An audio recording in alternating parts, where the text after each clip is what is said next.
Hey everyone, it's Angela from abpan.com, and in the beginning of 2013 I set a goal for myself to complete a nonfiction book every month of 2013. And I came up with this goal last year when I finished reading this book. It's called The Slight Edge by Jeff Olson. And it's about doing little things every day to complete your goals. So this book tells you that when you have a goal such as reading, to do little things every day to help you complete the goal so it doesn't seem so large and intimidating. So they suggested that if your goal is to read 10 pages every day, and then eventually it will take you like 20 days to finish a 20 days to finish a 200-page book, which is not that bad. Because before I used to let life and work and everything else kind of hold me back from reading. And I listen to a lot of audiobooks, and that's why I said complete a nonfiction book, because I spend a lot of time traveling and it's just a lot easier for me to listen to books sometimes than to read. But if I'm at home and I'm just having like a chill day or something like that, I do try to read 10 pages every day. So I just started this book. It's called The Visual Story. Create the Visual Structure of Film, TV, and Digital Media by Bruce Block.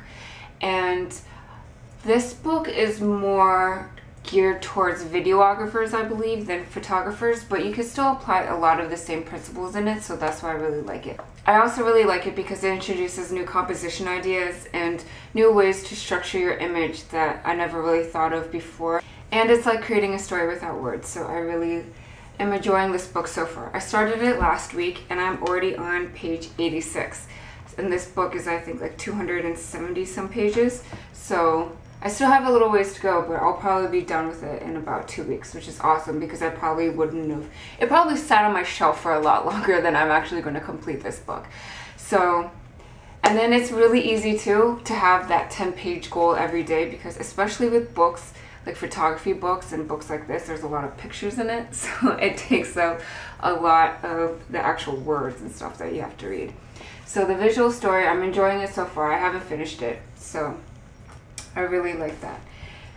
Another book that I believe that any photographer should read is their camera manual. And you can see I've read it front and back and even marked off some things that I wanted to remember about my manual. I haven't really picked this up since the first time I read it, but it's good. It's just a good thing to have, to know where everything is, how the buttons work. Even if you don't memorize the book, it is good to know that your camera has the ability to do something. So if you do need to know how to do something, you could just use this as a reference. So if you get a new camera or you haven't read your manual already, I would highly suggest reading your manual.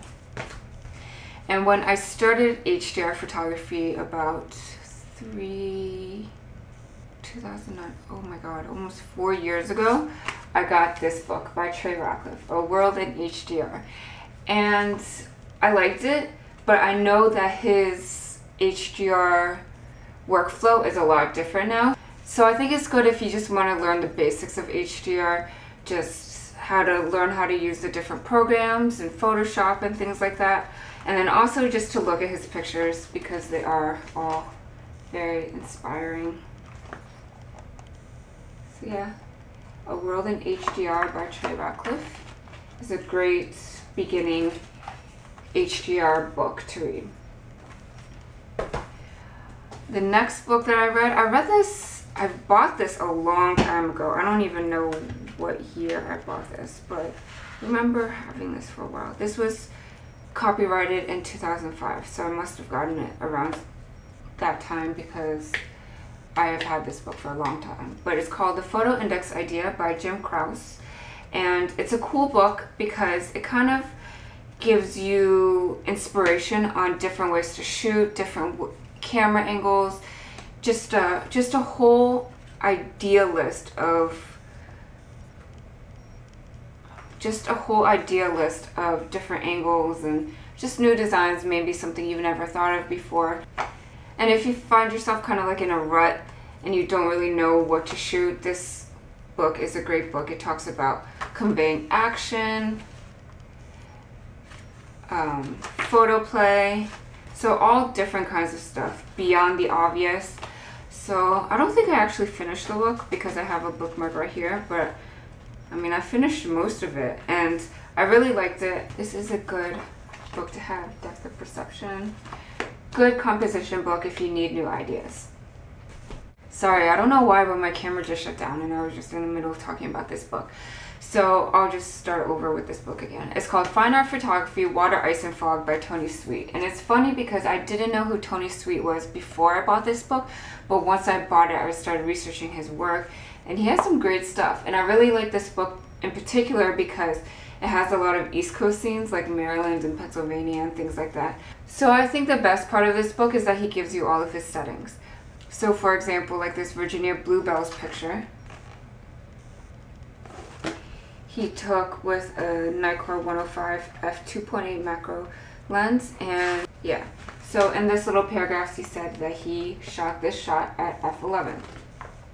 So I think this is a great reference book, especially since he gives all the settings, and I loved this when I was trying to get into macro because he has some great macro shots.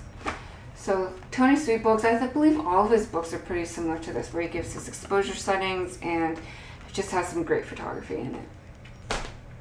And then the last two books kind of go together just because it's by the same author. But when I was in photography classes in high school, we used to use Michael Freeman books as our textbooks.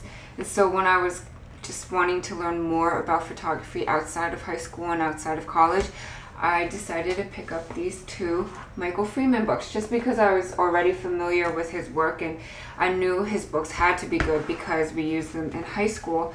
So this one is called The Photographer's Eye, and this one is all about composition, and this is a great book. I think I've read this maybe 2 or 3 times. I don't know if I've completed it 2 or 3 times, but I know I picked it up and tried to read it at least 2 or 3 times.